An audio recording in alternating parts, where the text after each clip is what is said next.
अजीज़ तलबा और तालबात, Farooq foundation online school के ज़रिए यकसा नसाब के मुताबिक तालीम हासिल करें। अगर हमारी वीडियोस पसंद आएँ तो चैनल को सब्सक्राइब करें और दोस्तों के साथ शेयर करें और बेल आइकन को लाजमी दबाएं ताकि आइंदा आने वाली तालीमी वीडियोस आप हासिल कर सकें। बच्चों, ऑनलाइन स्कूल से आप मुकम्मल तालीम हासिल करके बोर्ड का इम्तहान बराए जमात नहम दहम बेहतर तौर पर पास कर सकते हैं। आप अपनी उम्र और तालीम के मुताबिक मज़ीद तालीम हासिल करें। वालदेन से फ़ोन या कंप्यूटर पर हमारी वीडियोस के ज़रिए तालीम हासिल करने की दरख्वास्त करें। रोज़ाना 1 से 2 घंटे ऑनलाइन पढ़ाई करें और जब आप स्कूल जाएंगे तो आपको मज़ीद किसी मदद की ज़रूरत नहीं होगी। इस तरह पढ़ाई करके अपना वक्त और वालदेन के अखराजात में बचत कर सकते हैं। ऑनलाइन स्कूल की कोई फ़ीस नहीं है।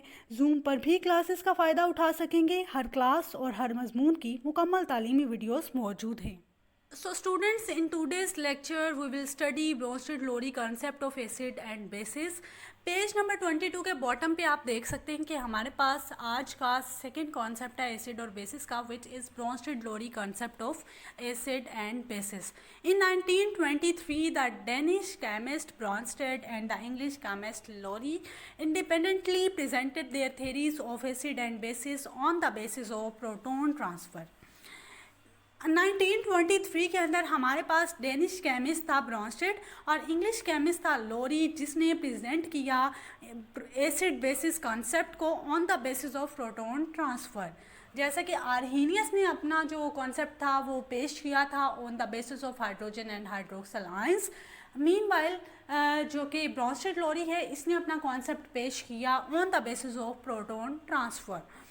1923 आपने ये जो सन है, जिस सन में ये कॉन्सेप्ट पेश किया गया, इसको एज ए MCQs याद रखना है।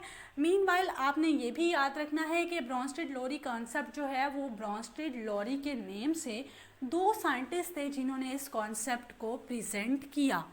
According to this concept, page number 23 पे स्टार्टिंग में हमारे पास ब्रॉन्स्टेड-लोरी कंसेप्ट ऑफ एसिड की डेफिनेशन प्रोवाइडेड है। हम उसकी स्टडी करते हैं। An acid is a substance, molecule और ion that can donate a proton H plus to another substance. Acid एक ऐसा सब्सटेंस है जो कि हाइड्रोजन आयन को डोनेट करता है as a proton to another substance, यानी कि ऐसा एसिड जो कि हाइड्रोजन प्लस आयंस यानी कि प्रोटॉन को ट्रांसफ़र करता है, यानी डोनेट करता है, यानी देता है किसी और सब्सटेंस को, तो वो सब जो हमारे पास कॉन्सेप्ट है वो कहलाता है Bronsted Lowry concept of acid. Meanwhile base is a substance that can accept a proton from another substance. जबकि जो बेस है वो ऐसा कंसेप्ट है, ऐसी सब्सटेंस है जो कि किसी और सब्सटेंस से हाइड्रोजन आयन यानी प्रोटॉन को एक्सेप्ट करता है, उसको हम कहते हैं बेस। एसिड जो है वो डोनेट करता है, जबकि जो बेस है वो क्या करता है, एक्सेप्ट करता है। जिस तरह हमने आर्हीनियस में बात की थी ना कि हम लोग एक्वस सॉल्यूशन में अगर जो है अपने एसिड को लेते हैं तो वो हाइड्रोजन आयंस को प्रोड्यूस करता है। मीनवाइल जब हम बेस को लेते हैं तो वो हाइड्रोक्सल आयंस को प्रोड्यूस करते हैं। तो इसी तरह आपने इस कंसेप्ट में याद रखना है कि जो एसिड है वो ऐसी सब्सटेंस है जो कि एक प्रोटॉन को डोनेट करता है। एसिड जो है वो डोनेशन में आता है, जबकि जो बेस है वो एक्सेप्टेंस में आती है। अगर ऐसी सब्सटेंस जो कि प्रोटॉन को डोनेट कर रही हो तो आपने समझ जाना है कि दिस इज़ ब्रॉन्स्टेड-लोरी एसिड। अगर आपने ऐसी सब्सटेंस को देखना है जिसमें जो है वो ऐसा सब्सटेंस जिसमें आप देख रहे हो कि प्रोटॉन जो है वो एक्सेप्ट हो रहा है, तो आपने समझ जाना है कि this is the concept of Bronsted Lowry base. For example, HCl acts as an acid while ammonia acts as a base. HCl जो है वो एक एसिड है, अमोनिया जो है वो एक बेस है। अगर हम इन दोनों का रिएक्शन करवाएंगे HCl plus NH3, reversible reaction, double arrow है, डिनोट कर रहा है डबल एरो को, तो इससे पता चलता है कि this is reversible reaction that product can be combined to form reactants. HCl जो है वो अमोनिया के साथ रिएक्ट करके हमारे पास ammonium ions NH4 plus plus chlorine को जो है वो यहाँ पर क्या करेगा, एलिमिनेट करेगा। तो अब देखना है आपने कि इस देर कैसे हम लोग ये समझ रहे हैं कि जो है एसिड और बेसिस का कंसेप्ट डोनेशन और एक्सेप्टेंस के हवाले से है। HCl जो था वो हमारे पास एसिड था, अमोनिया जो थी वो एक बेस थी।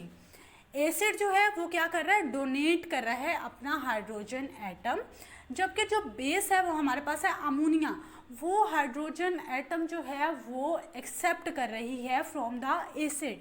यानी कि जो HCl का H था, हाइड्रोजन था, प्रोटॉन था, वो अमोनिया जो है अपने अंदर कैरी करके NH4 की प्रोडक्शन करी, अमोनियम आयंस की। तो इससे आपको पता चल गया होगा कि हाइड्रोक्लोरिक एसिड ने अपना एक प्रोटॉन जो है वो बेस को दिया, अमोनिया को दिया, जिसको देने से हमारे पास अमोनियम आयंस की प्रोडक्शन होगी और क्लोरीन जो था वो यहाँ से एलिमिनेट हो गया।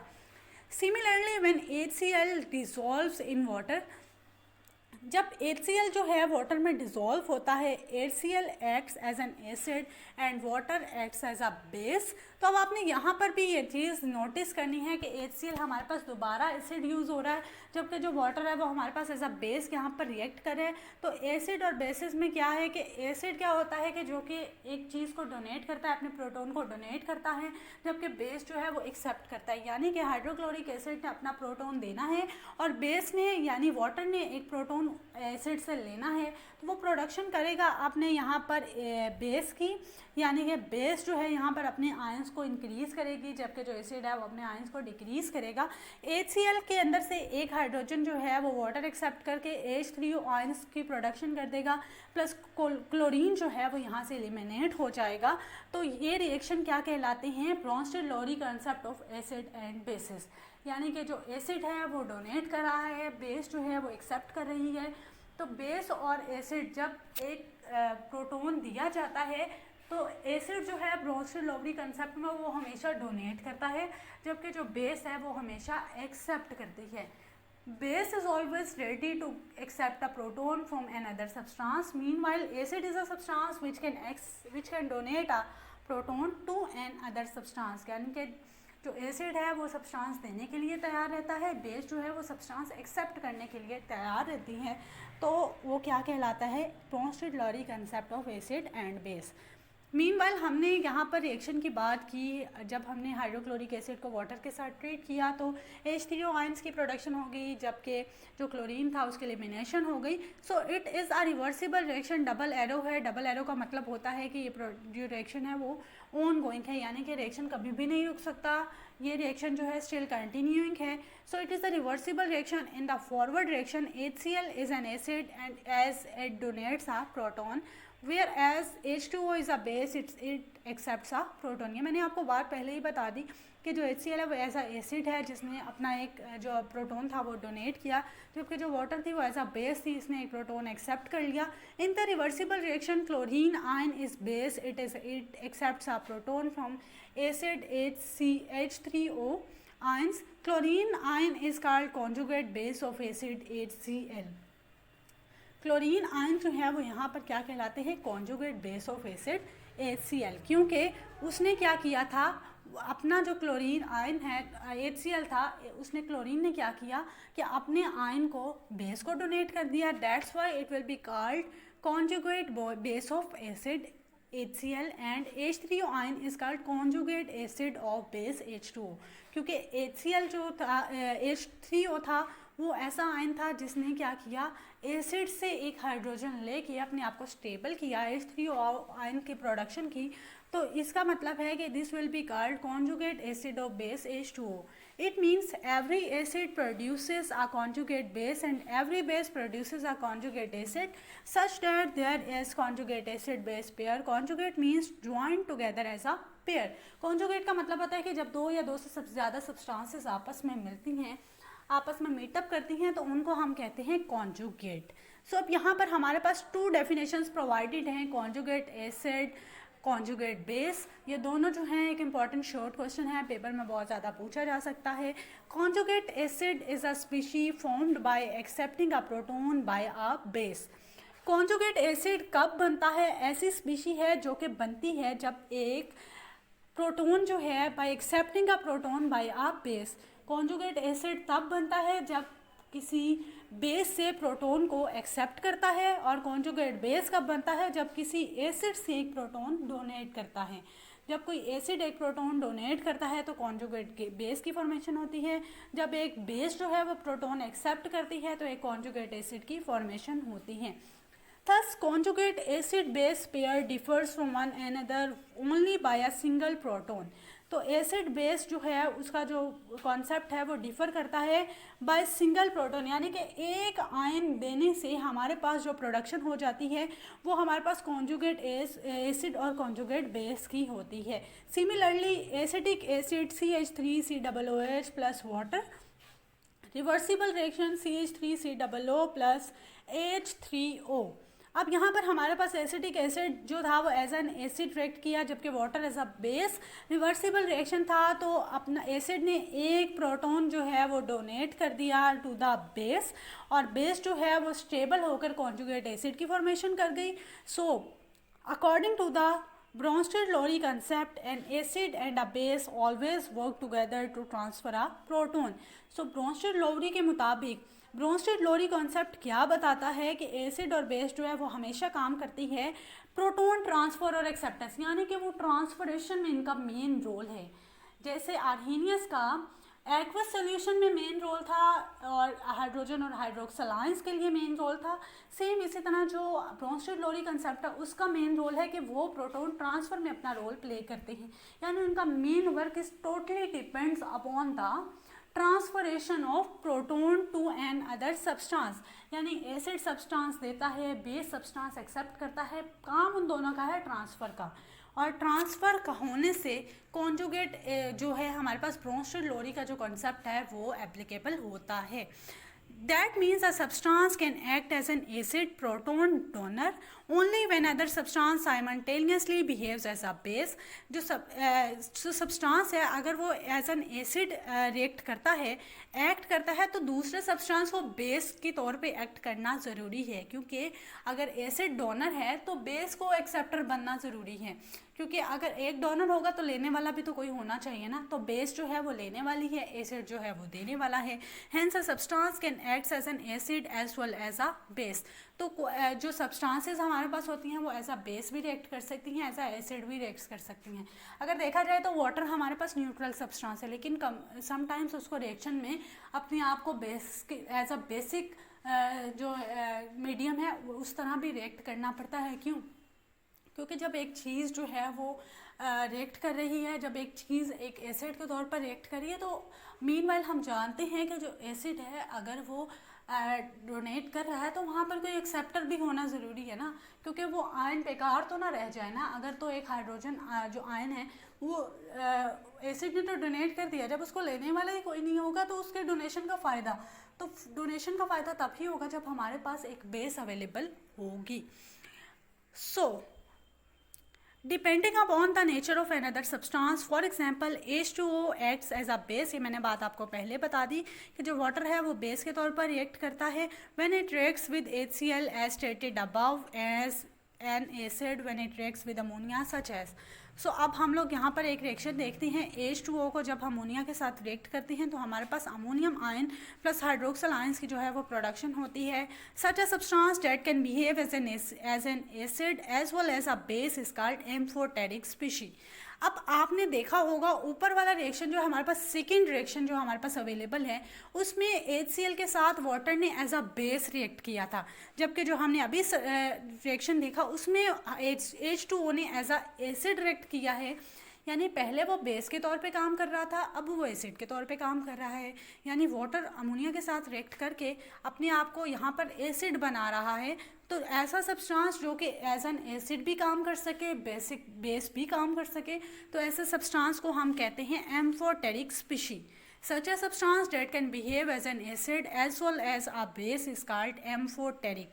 यानी कि ऐसा सब्सटेंस जो कि एक एसिड के तौर पे भी काम कर सके, बेस के तौर पे भी काम कर सके और न्यूट्रल भी हो सके, यानी उसके अंदर तमाम खसूसियात हों, वो सब्सटेंस कहलाता है amphoteric species. It has been observed that there are certain substances which behaves as acid, though they do not have ability to donate a proton, such as SO3 similarly calcium monoxide behaves as a base but it can not accept a proton. अब वो यहाँ पर कह रहे हैं कि ये चीज़ भी ऑब्जर्व की गई कि कुछ सब्सटेंसेस ऐसे भी होते हैं जो कि एसिड और बेसिस के तौर पर रिएक्ट को कर सकते हैं, लेकिन वो ना तो डोनर कहला सकते हैं ना ही एक्सेप्टर, क्योंकि उनके अंदर इतनी एबिलिटी नहीं होती कि वो कोई ना कोई सब्सटेंस डोनेट कर सकें या एक्सेप्ट कर सकें। सो जो वाटर है उसके अंदर एक ऐसी एबिलिटी है जो कि एक्सेप्ट भी कर सकता है, डोनेट भी कर सकता है। उसके पास इतनी एबिलिटी है, इतनी उसकी एफिशिएंसी है कि वो या तो सब्सटेंस को दे सकता है या सब्सटेंस से ले सकता है। सो ऐसे सब्सटेंसेस जो हैं वो बहुत कम होती हैं। These observations prove the limitation of Bronsted Lowry concept of acid and base. तो ये जो कॉन्सेप्ट था, ये जो ऑब्जर्वेशन थी कि वाटर ही एक ऐसा सब्सटेंस है जो कि एज अ बेस और एज अ एसिड रिएक्ट कर सकता है, और बाकी दूसरे सब्सटेंसेस बहुत कम हैं जो कि दोनों ऐसी खसूसियत रखते हों कि वो एसिड भी हों और बेस भी हों। तो ऐसे कॉन्सेप्ट, ऐसे जो हैं हमारे पास मटेरियल्स बहुत कम हैं। वाटर एक ऐसा हमारे पास सब्सटेंस है जो दोनों तौर पे रिएक्ट कर सकता है, और ये जो ब्रोंस्टेड-लोरी कंसेप्ट है उसकी एक लिमिटेशन में से एक लिमिटेशन है। अब यहाँ तक आपका जो यहाँ पे सारा जो कॉन्सेप्ट है वो क्लियर हो चुका है। मैं आपको यहाँ पर थोड़ा सा रिपीट कर रही हूँ कि जो ब्रोंस्टेड-लोरी एसिड है वो ऐसा सब्सटेंस है जो कि एक प्रोटॉन को डोनेट करता है, जबकि बेस जो है वो एक्सेप्ट करती है, और वाटर जो है वो ऐसा सब्सटेंस है जो कि एज अ बेस भी रिएक्ट कर सकता है, एज एन एसिड भी रिएक्ट कर सकता है। जब वो दोनों तरह से रिएक्ट कर सकेगा तो उसको हम कहेंगे एम्फोटेरिक। जबकि यहाँ पर एक और डेफिनेशन थी कॉन्जुगेट एसिड और कॉन्जुगेट बेस। कॉन्जुगेट एसिड जो है वो ऐसी स्पीशी है जो कि प्रोटॉन से एक्सेप्ट करने से बनती है, जबकि कॉन्जुगेट बेस जो है वो एसिड से डोनेट करने से जो स्पीशी बनती है वो कॉन्जुगेट बेस कहलाती हैं। अब ये पूरा कॉन्सेप्ट जो है वो आपके लिए एज अ लॉन्ग क्वेश्चन, और इसमें बहुत ज़्यादा शॉर्ट क्वेश्चंस भी हैं। सबसे पहला शॉर्ट क्वेश्चन जो था वो इसमें ये था कि Bronsted Lowry concept of acid. Second question is Bronsted Lowry concept of base. Third question is difference between the Bronsted Lowry concept of acid and base. Fourth short question is what is conjugate acid and base, and fifth question is what is amphoteric species. These are all the short question. अगर हम इसको combine करके देखें तो हमारे पास ये एक long question बन रहा है, और बहुत इंपॉर्टेंट लॉन्ग क्वेश्चन है, क्योंकि अगर हम लोग आर्हीनियस की बात करें तो वो इटसेल्फ एक लॉन्ग क्वेश्चन था, ब्रोंस्टेड-लोरी की बात करें तो वो इटसेल्फ एक लॉन्ग क्वेश्चन है और बहुत ज़्यादा पूछा भी जाता है पेपर के अंदर। 4 मार्क्स का क्वेश्चन आता है। अगर हम लोग इसको शॉर्ट के हवाले से देखें तो भी बहुत इंपॉर्टेंट है, MCQs के हवाले से देखें तो भी बहुत ज़्यादा इंपॉर्टेंट है। आपको डिफरेंट MCQs पूछे जा सकते हैं कि वाटर जो है वो कौन सी स्पीशी है, वाटर एसिड है, बेस है, या न्यूट्रल है, या फिर वो एम्फोटेरिक है। तो आपको एम्फोटेरिक पे टिक करना पड़ेगा, क्योंकि आपने इस कॉन्सेप्ट में पढ़ा है कि वाटर जो है वो एज अ एसिड भी रिएक्ट कर सकता है, एज अ बेस भी रिएक्ट कर सकता है, न्यूट्रल भी हो सकता है, और एम्फोटेरिक भी कहलाया जा सकता है। सो आपने इन सब कॉन्सेप्ट्स को बहुत अच्छे से प्रिपेयर करना है, क्योंकि ये जो कॉन्सेप्ट है ये बहुत ज़्यादा नहायत इंपॉर्टेंट है। आपको फर्दर चैप्टर्स में इस कॉन्सेप्ट से रिलेटेड बहुत ज़्यादा चीज़ें जो हैं वो करने को मिलेंगी। तो अगर आप इसको अभी से ही बहुत अच्छे से इसको प्रिपेयर कर लेंगे, दैन आपको फर्दर जो है इसमें मुश्किलात का सामना नहीं करना पड़ेगा। सो पेज नंबर 24 के अंदर हमारे पास एक टेबल दिया गया है, table 10.2 conjugate acid base pairs of common species. हमारे पास इसमें जो टेबल है इसमें हमारे पास डिफरेंट जो है वो एसिड्स दिए गए हैं। पहले हमें बताया गया है कि ऐसे कौन कौन से एसिड बेसिस हैं जो मिलकर कॉन्जुगेट एसिड बेसिस की फॉर्मेशन करते हैं।